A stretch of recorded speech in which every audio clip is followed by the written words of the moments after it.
ఈ పొత్తులు ఉంటాయా ఉండయా అనేది కూడా భవిష్యత్తు పరిస్థితుల్లో చెప్పవచ్చు. ఎందుకంటే కాంగ్రెస్ ఇప్పుడు 3 సంవత్సరాలు ఇంకా అధికారంలో ఉండే అవకాశం ఉంటుంది. ఈ యొక్క నేపథ్యంలో సిపిఐ కూడా క్షుణ్ణంగా పరిశీలిస్తుంది. ఇప్పుడు కాంగ్రెస్ అధికారంలో ఉంది కాబట్టి 2.5 సంవత్సరాలు కాంగ్రెస్ తోనే ఇట్లే మిత్రత్వం ఉండి లాస్ట్ 6 months కాంగ్రెస్ ప్రభుత్వానికి సిపిఐకి అంతర్గత కుమ్ములాటలు ఎక్కువయ్యి కాంగ్రెస్ తోని మేము కలవలేము, కాంగ్రెస్ మరోసారి గెలవలేదు అనుకున్నప్పుడు ప్లేట్ ఫిరాయించే అవకాశం ఉంటుంది. సో థింగ్ ఏంటంటే జనరల్ గా బీఆర్ఎస్ పార్టీ గట్టి పోటీ ఇస్తుంది, స్పష్టంగా కనిపిస్తోంది. అంటే ఈ ఎన్నికల ప్రచారం అంతా ఎట్లా జరిగిందంటే ఒకసారి మనం సార్వత్రిక ఎన్నికలకు వెళ్దాం. శాసనసభ ఎన్నికలు 2023లో జరిగినప్పుడు కామారెడ్డిలో కేసీఆర్ కూడా పోటీ చేసినప్పుడు రేవంత్ రెడ్డి అక్కడే టార్గెట్ చేసి కామారెడ్డిని టార్గెట్ చేశారు. అంటే కాంగ్రెస్ పార్టీ వేవ్స్ బలంగా వీస్తున్న టైంలో అగ్రనాయకత్వాన్ని మొత్తాన్ని కూడా అక్కడికే పరిమితం చేశారు. కామారెడ్డి ఆ చుట్టుపక్కల ప్రాంతం హరీష్ రావు కానీ కేటీఆర్ కానీ 1కి 10 సార్లు అదే ప్రాంతం తిరిగేసరికి మిగతా ప్రాంతాలని పెద్దగా కాన్సన్ట్రేట్ చేయలేకపోయారు ఈవెన్ ప్రచారం చేసినా కానీ.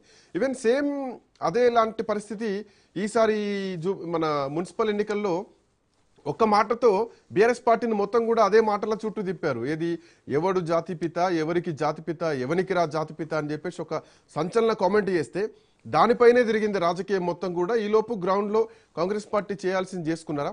అప్పటి వరకు కూడా కొంత బలహీనంగా అఫ్కోర్స్ మంత్రివర్గంలో కానీ కొంత నిరాశగానే ఉండేది. ఆ తర్వాత కాంగ్రెస్ పార్టీ గ్రౌండ్లో యాక్టివ్ అయిందా? కేసీఆర్ బయటకు వస్తే పరిణామాలు ఏమైనా కొంత చేంజ్ అవ్వచ్చా? మొన్న పాలమూరు రంగారెడ్డికి సంబంధించినటువంటి విషయంలో అన్యాయం జరుగుతోందని చెప్పిన కేసీఆర్ మళ్ళీ బయటికి రాలేదు, మళ్ళీ మొన్న ఫోన్ ట్యాపింగ్ కోసం బయటకు వచ్చారు. సో కేసీఆర్ ప్రెజెన్స్ ఏమైనా మిస్ అవుతుందా బీఆర్ఎస్ పార్టీలో? ఈ లైన్ ఎట్లా చూడొచ్చు? ఇందులో వ్యాలిడ్ పాయింట్ ఉంది. ఎప్పుడైనా అధికార పార్టీ మైండ్ గేమ్ ఆడుతుంది. ఆ మైండ్ గేమ్లో ఆ ట్రాప్లో ప్రతిపక్ష పార్టీ పడకూడదు.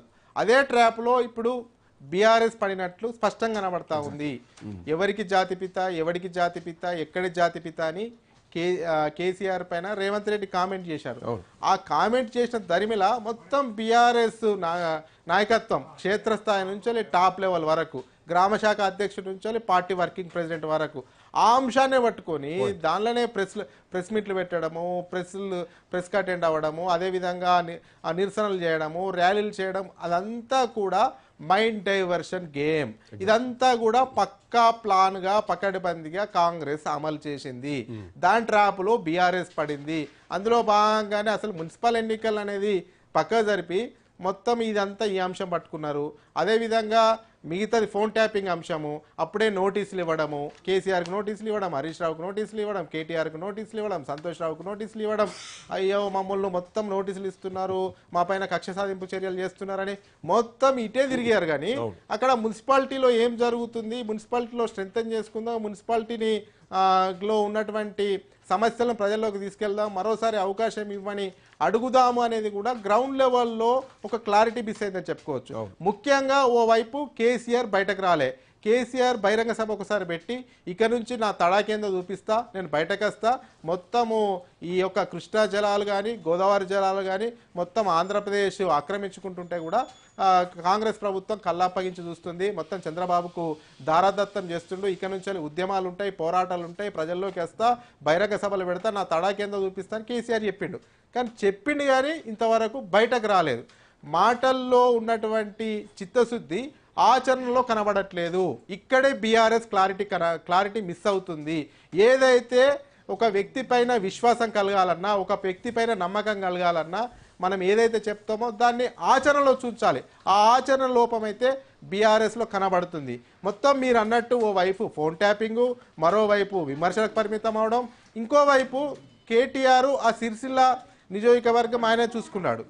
హరీష్ రావు ఏమో సిద్దిపేటకు సంబంధించినటువంటి ఆయనకు సంబంధించినటువంటి మెదక్ జిల్లాలో ఉన్నటువంటి మున్సిపాలిటీలు ఆయన ప్రచారం చేశారు. ఈ కేసీఆర్ తర్వాత పెద్ద నాయకులు అంటే కేటీఆర్, హరీష్ రావే. వీళ్ళంతా రాష్ట్ర వ్యాప్తంగా తిరిగితే ఈరోజు ఫలితాలు వేరే రకంగా ఉన్నాయి. వీళ్ళంతా కూడా రాష్ట్ర వ్యాప్తంగా తిరగలేదు. ఎవరి మున్సిపాలిటీలు వాళ్ళే చూసుకున్నారు, ఎవరి జిల్లా వాళ్ళే చూసుకున్నారు. కానీ మున్సిపాలిటీకి సంబంధించినటువంటి ఒక్కొక్క పార్టీ నాయకుడిని ఒక్కొక్క మున్సిపాలిటీకి ఇన్ఛార్జిగా పెట్టారు. కానీ వాళ్ళ స్ట్రేచరు సరిపోదు. స్ట్రేచర్ కేసీఆర్ తర్వాత కేసీఆర్ బయటకు రాకపోతే హరీష్ రావు రావాలి. హరీష్ రావుతో పాటు కేటీఆర్, ఒకరు వర్కింగ్ ప్రెసిడెంట్, ఒకరేమో బీఆర్ఎస్ ఎల్పీ ఉపనేత. వీళ్ళిద్దరు ప్రజల్లోకి వెళ్ళి ఇక రేవంత్ రెడ్డి పెట్టినట్టు బహిరంగ సభలు పెట్టి రేవంత్ రెడ్డి పెట్టినట్టు పార్టీలో జోస్ తెలిస్తే ఇంకా ఫలితాలు వేరే రకంగా